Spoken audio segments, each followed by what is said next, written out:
So, you are interested in learning how to support creatives and visionaries, especially when emotions are running high. Hello, I'm Christina Proctor, and I am an executive leadership coach specializing in neurodivergence, which a lot of people who are visionary, creative people are. ADHD, autism, dyslexic, we all have different types of brains, even if people aren't necessarily diagnosed or identify as such. So I want to go over some of the things that will be helpful when you are working with as a consultant or a coach with somebody who might fall into these categories as visionary, creative, impactful, but really are challenged on implementation and long-term execution. I've been on both sides of this. I've been the creative person who loses steam after a while, and I've also been the person and the consultant and the coach who starts to see the ball being dropped. So what do? The first thing you do is when you start a relationship, a lot of this in the beginning can be set up for success by understanding their motivations. They might be motivated by results. Maybe you're working in the for-profit sector with corporate organizations who really need results. So you're going to want to focus heavy on wins and impact. The key word here is impact, how they directly are impacting the result. You're going to want to make those connections quickly. If you're only focused on revenue generation or calls logged or things like that, they're going to start losing steam because they feel like they're on a hamster wheel. So you're going to really want to hone in on different ways that they're impacting the result over time. And you're going to want to show ways that things are moving forward. Visually or anecdotally even, things like that need to happen weekly or at your regular meetings. So that's the first step, connecting them with the impact and goals over time. What you have to do from there is, or you're able to implement that by taking the goal and breaking it down into milestones and identifying what I affectionately call impact points. Those are also called milestones within a goal, maybe deadlines between a certain point. So say you have a revenue goal for an email and social media marketing campaign that goes over the course of 6 months. You're trying to raise or sell $14 million worth of product. So what are you going to do? You're going to set, that within the first 2 months, you're going to be at 10%. And then in the second half, that is really where you do 75% of your business over the course of the year. So you're going to want to have micro milestones along the way so people can see the improvement. From there, you're going to take this visionary leader, sales manager, or, coachee that you have. You're going to want to see where they fit in for impact, because they're going to want to directly see, to stay engaged, the impact they're having every single day. That's going to keep them motivated. It doesn't mean they won't have bad days. They're going to have bad days, but you can reach back for their impact and how it's going directly with them. Now, if over time that impact wanes, you learn and you ask them what's going on. You have an honest conversation. I believe in you that you know how to have conversations that are difficult with people. So, learn their impact, set goals up for success with impact points or called milestones. So that's point number 2. Point number 3 is you're going to understand their triggers and their patterns. Part of being a consultant and coach is understanding people. We ourselves have trigger points and patterns that we fall into. Maybe it's mindset. Maybe it's a money block. Maybe it is somebody who has a real challenge with their supervisor, and their supervisor is very direct, not very kind, and really not great giving feedback. So that makes them feel like they're not doing a great job. So they don't do as well on execution, and it just starts to roll downhill from there. You as the consultant or coach are there to keep them up and to keep them moving forward, maybe even addressing some of those mindset issues. And what that comes to is understanding their triggers and their patterns. So if they have a conversation with their board of directors or their supervisor twice a month, and you notice that afterwards, you have a really challenging time getting them moving, that is a pattern, that is a trigger. Understanding your client's triggers and patterns is key. So give yourself time to reflect on how their energy and how their execution changes over time.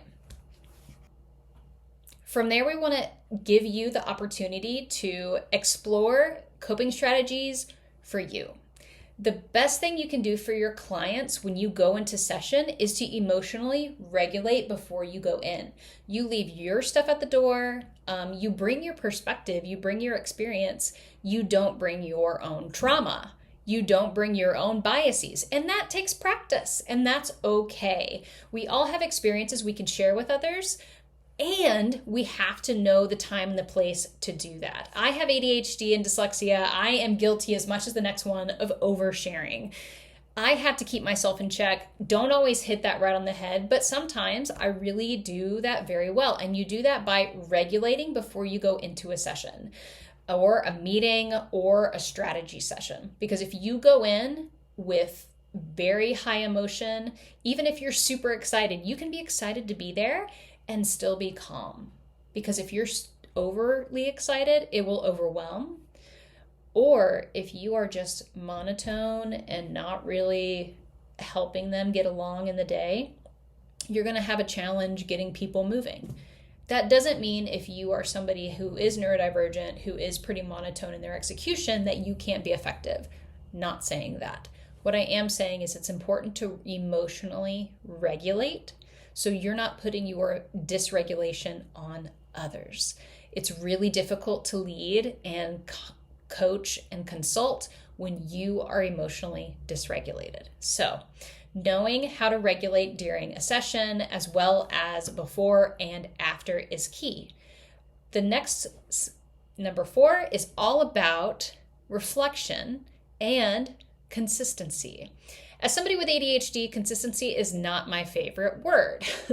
In fact, I don't always do that well. However, if you are going into working with clients, being consistent, with them knowing that you will be there and how you will show up is important because that means that they can trust you. If you are coming in a hot mess one day and polished the next, that can be very dysregulating. They don't necessarily know who they're going to get.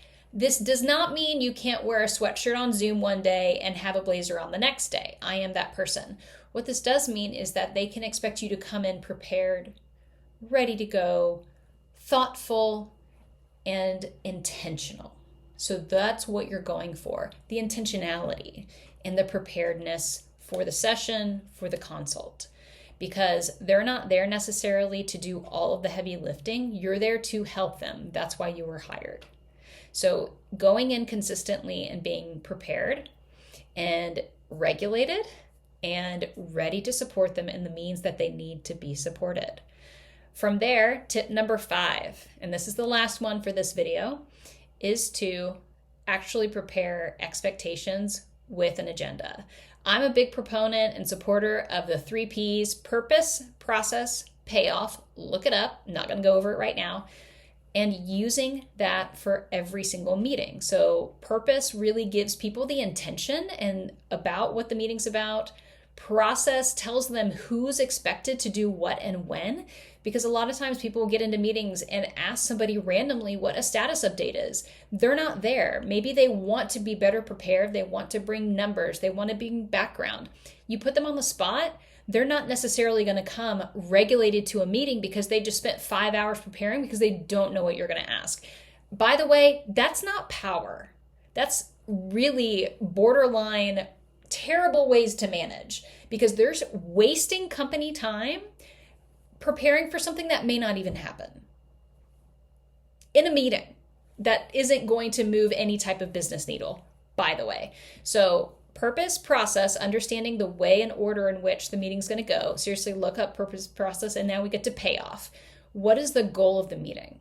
If you can't answer that in a uniform way that everybody agrees, you probably should not be having the meeting.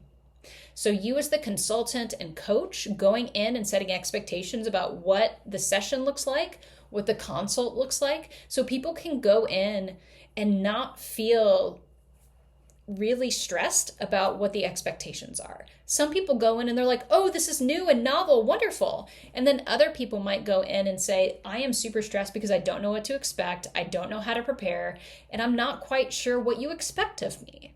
So really, as a coach or consultant, when you come to the table with those expectations and your desired outcomes and you're what you expect of the client as well as what they should expect from you, that can really start to move the needle in terms of relationship building and for them to move and do the work that you are there to work with them on.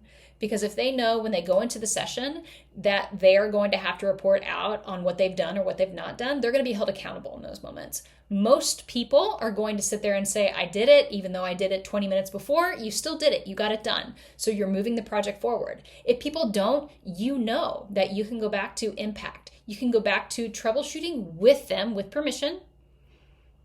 They might not have finished it because they were in the hospital for 2 weeks. Use your humanity, allow space for that, and be able to have the resources to go back and focus on impact, focus on goals and your impact points. To say okay, we didn't make these calls over the course of the past 2 weeks. I understand. Here's what negative impact it can have because we didn't make that effort. Maybe we didn't make that effort for lots of business reasons. Maybe there was a natural disaster. Maybe you just had a really hard week and people were sick and out and they had to do the basics for the week.